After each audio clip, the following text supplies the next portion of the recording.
tama ang aking ipinaglalaban.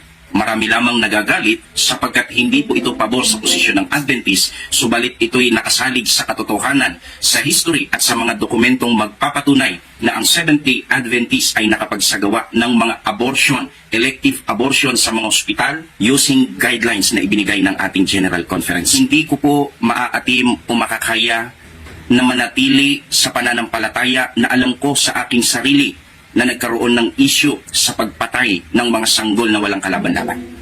Sumula po sa araw na ito, ako po si Brother Reynaldo Moncada Verano na nabautismuhan sa Seventh-day Adventist noong January 28, 2017, isang masiglang kaanib, walang inargabyado, walang siniraan, at wala pong ginawang anumang kaanumalyahan sa loob ng Seventh-day Adventist, ay nagpapasya mula sa araw at oras na ito ay itinitiwalag ko na po ang Seventh-day Adventist Church bilang aking sekta o relihiyon sapagkat namuhay ng labag sa pagkakristyano.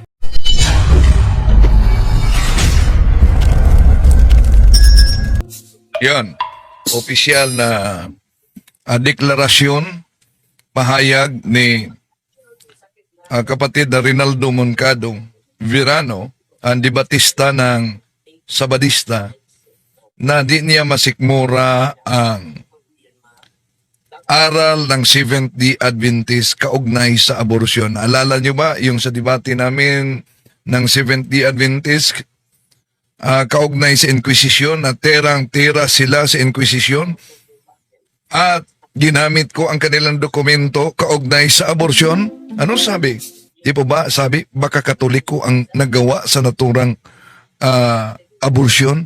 Oh, see? Ngayon, meron pang challenge. Ang isa pang debatista ng Seventh-day Adventist na magharap daw kami, patunayan ko kaugnay sa abortion. Okay. Magandang paksayan.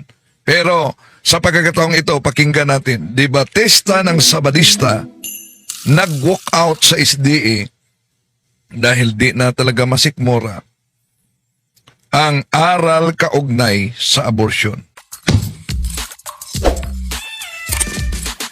Sa mga oras na nagsalita siya, ay tinitiwalag na niya ang kanyang sarili sa Seventh-day Adventist dahil di niya masikmura ang abortion na sinusuportahan ng General Conference. So ito po yung aking sagot patungkol sa huling katanungan sa aking unang 3 video. Kung ako po ba ay mag-i-stay pa bilang isang Seventh-day Adventist o ako po ay aalis na bilang kabahagi ng pananampalatayang ito. Sa mga nagdaang video, naging malinaw sa akin ang palitan at mga pahayag ng iba't ibang defender about sa aking mga na-research. At inisa-isa kong talakayin ang kanilang mga katwiran at argumento. At nakita ko lamang na maraming mga defender panatiko sa Adventist. Ano pong ibig kong sabihin? Hindi po nakasalig sa katotohanan. Oh, maraming defender daw sa Seventh-day Adventist nagiging panatiko dahil hindi nakasalig sa katotohanan, abay. How about si Pastor Dison ito? Kapag ang katotohanan ay makakasakit na sa Adventist sa kabuuan, Oh, yan. Nakita niya bilang Adventista, debater ito ng Adventista, at humarap din ito sa debate ng mga Muslim. itinatago na nila ito at hindi na ipinapahayag sa tao. At sino mang magpapahayag ng katotohanan na makakasama o makakasakit sa bawat membro ng Adventist kahit ito'y tama o totoo, agad nila itong sasalingin, pagtutulong-tulungan. Ayun. So, posible, pinagtutulong-tulungan na siya dahil isiniwalat niya yung abortion na sinusuportahan ng General Conference. Posible naman, siguro, di alam ng karamihan yan. Pero sa mga nakalap natin mismo na kanilang Ministry Magazine, napakalinaw ang deklarasyon ng kanilang, sa susunod, isa-isahin natin yung Ministry Magazine nila. Pero di muna sa ngayon dahil may sabadistang naghahamon sa akin ng debate. Napatunayan daw umano na ang Seventh-day Adventist ay sumusuporta ng abortion. Naku po, dito pa lang, ala na. So tuloy natin. Di kaya ay sisiraan. So narealize ko po mga kapatid, mga minamahal, na tama ang aking ipinaglalaban. Marami lamang nagagalit sapagkat hindi po ito pabor sa posisyon ng Adventist, subalit ito'y nakasalig sa katotohanan. Bakit di pabor sa posisyon ng Adventist na idineklara naman talaga yan ng kanilang General Conference? Nasa Ministry Magazine nila yan. Sa history at sa mga dokumentong magpapatunay na ang Seventh-day Adventist ay nakapagsagawa ng mga abortion, Ayan. Nasa dokumento talaga nila yan. No? Na may guidelines sila kaugnay sa abortion. Oh. Ay ipagpatayan sa mga bata sa loob ng sinapupunan. elective abortion sa mga ospital using guidelines na ibinigay ng ating General Conference. Gaya ng aking binanggit, hindi ko po maaatim o makakaya na manatili. Sabi ni Ging Onyete, hala, akala ko INC yan. INC siya noon. Tumitiwalag sa INC, yumakap sa Seventh-day Adventist.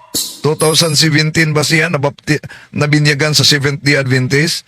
At aktibo siya sa Seventh-day Adventist, aktibo siya sa social media, hanggang nagiging debater din siya sa Seventh-day Adventist.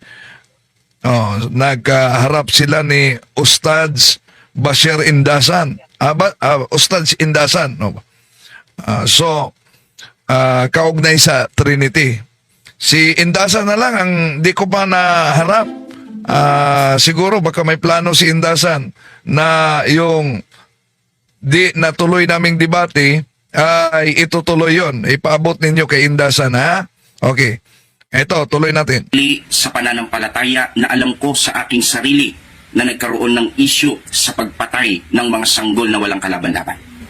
So mula po sa araw na ito, ako po si Brother Reynaldo Moncada Verano. Ito deklarasyon ni Reynaldo Moncada, no? Na humihiwalay na siya sa Seventh-day Adventist. Na nabautismuhan sa Seventh-day Adventist noong January 28, 2017. Isang masiglang kaanib, walang inargabyado, walang siniraan, at wala pong ginawang anumang kaanumalyahan sa loob ng Seventh-day Adventist, ay nagpapasya mula sa araw at oras na ito ay itinitiwalag ko na po ang Seventh-day Adventist Church bilang aking sekta o relihiyon. So, isinuka na niya. Deklarasyon niya ito. Ang sekta na tatag ni Ellen Goldwhite. Sapagkat namuhay ng labag sa pagkakristyano. Ayan. Dahil batay sa kanya, sa pagsilip niya sa mga deklarasyon sa General Conference na nakatala mismo sa kanilang Ministry Magazine, kaugnay sa guidelines sa abortion, labag sa buhay Kristiyano ang ginawa nito. Sinasabi na iniingatan at sinusunod ang 10 utos, subalit ang mga ospital ay buhay na patotoo o patunay na tayo po'y lumabag sa 10 utos, pumatay ng walang kalaban-laban na Nako po. So, yun. Maghanap talaga, lalo na sila si Cesar Dizon, kung paano nila lulusutan ito. Dahil sa guideline na ibinigay ng General Conference at magpahanggang ngayon ay current po ito o nag-e-exist sa ating mga ospital. Sana po naging maliwanag sa bawat isa ang pahayag ko pong ito. Sa mga susunod kong video, hindi na po ako tatayo sa panig ng Seventh-day Adventist. Ako po ay magpo-focus sa kautusan o sa 10 utos ng Diyos. Ipapahayag natin kung paano dapat isagawa, paniwalaan at sundin ang kautusan ng Diyos na hindi po makukompromiso ng anumang pananampalataya. Hello guys, bago ang lahat, nais ko pong batiin ang lahat ng manigo at masayang Okay, so, yan pagbati niya. Okay, tuloy natin. video ko ay ipinaglaban ko ang katotohanan na natutunan ko sa loob ng Seventh-day Adventist. Meron lang akong mga 4 o 5 point na gustong sagutin bago po ang huling video na ito. Una, yung video po ni Pastor Dizon. Hindi tayo galit kay Pastor, hindi po tayo namimersonal. Happy New Year po, Pastor.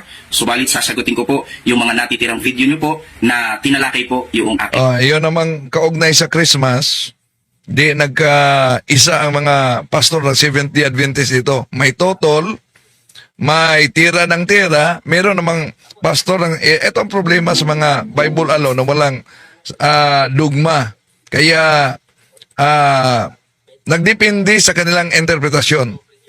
Si Pastor Cesar Dizon, tinitira din niya ang Christmas, ngunit sa picture niya sa Facebook, sa likuran niya, may Christmas tree.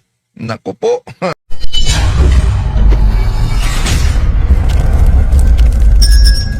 Kapatid, kindly follow the Facebook page and YouTube channel Mr. 721 Catholic po. Marami tayong matutunan na mga magandang bagay. God bless. Magandang araw mga kapatid, ako po si Earl John Mula. Sa Kristan po ako ni Father Darwin. Ini-invite ko po kayo na mag-follow and subscribe sa YouTube channel ni Mr. 721 Catholic. God bless po.